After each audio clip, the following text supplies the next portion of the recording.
নিজ অফিসের কার্যালয়ে চলে যাওয়ার পর দেখি তার পকেটের ভিতরে তার চাকরির ডকুমেন্টস গুলো হারিয়ে গেছে। এই চাকরির ডকুমেন্টস গুলো চলে যাওয়ার পরে এই লোকটি অনেক পেরেশানি হয়ে গেল যে আমার চাকরির ডকুমেন্টস গুলো কোথায় হারিয়ে গেল। সে আবার খুঁজতে খুঁজতে ওই এলাকার ভিতরে চলে আসলো। আসার পরে লোকটিকে জিজ্ঞেস করলো, ভাই সম্ভবত আমার চাকরির ডকুমেন্টস গুলো আমি যখন এই ব্যক্তিকে মাইয়াতকে আমি কবরস্থ করি, আমার ডকুমেন্টস গুলো মনে হয় আমার পকেট থেকে কবরের ভিতরে পড়ে গেছে। হ্যাঁ এলাকাবাসী ভাইজান, আমার চাকরির ডকুমেন্টস গুলো এই কবরের ভিতরে পড়ে গেছে। আমার এই চাকরির ডকুমেন্টস ছাড়া তো আমার চাকরি টিকবে না। তখন অনেকজন মানুষগুলোকে এইগুলো বলা হলো। তখন এলাকার মানুষ বলল, হুজুর আপনার ফতোয়া অনুযায়ী যদি কবর থেকে চাকরির ডকুমেন্টস গুলো তোলা যায় তাহলে আমরা আপনার সাথে হেল্প করিয়া আমরা কবরের বাঁশগুলো টান দিয়ে আপনার ডকুমেন্টস গুলো বের করে দেব।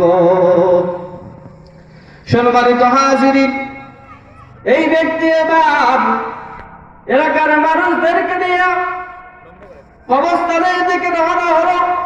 কবরস্থানের দিকে রওনা হওয়ার পর কবরের আস্তে আস্তে কবরের বাঁশগুলো সরাইতে থাকে, কবরের মাটিগুলো সরাইতে থাকে।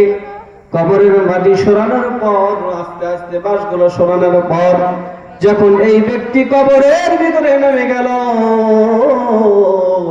কবরের ভিতরে দেখে মান আল্লাহ তাআলা এই জাহিল ব্যক্তিকে, এই মূর্খ ব্যক্তিকেও জান্নাতি নিয়ামত দ্বারা, জান্নাতি ফল দ্বারা, জান্নাতি ফুল দ্বারা তার কবরকে সুন্দর করে সাজিয়ে দিয়েছে। এই চাকরিজীবী লোকটার মনে খটকা লাগলো, আহা আমি একজন সমাজের ভিতরে এত জ্ঞানীবান লোক, আমি সমাজের ভিতরে একজন শিক্ষিত লোক, কিন্তু আমার কবরের কি হালত হবে? এই এলাকার ভিতরে সমস্ত মানুষ তো জাহেল মূর্খ, তারপরও এই ব্যক্তি জাহেল ব্যক্তির কবরে আল্লাহ তাআলার এত সুন্দর একটা ফয়সালা। লোকটির মনে খটকা লাগার পর এলাকাবাসীকে জিজ্ঞেস করলো, আহা এই ব্যক্তি কেমন আমল করতো, কেমন নামাজ কালাম করতো?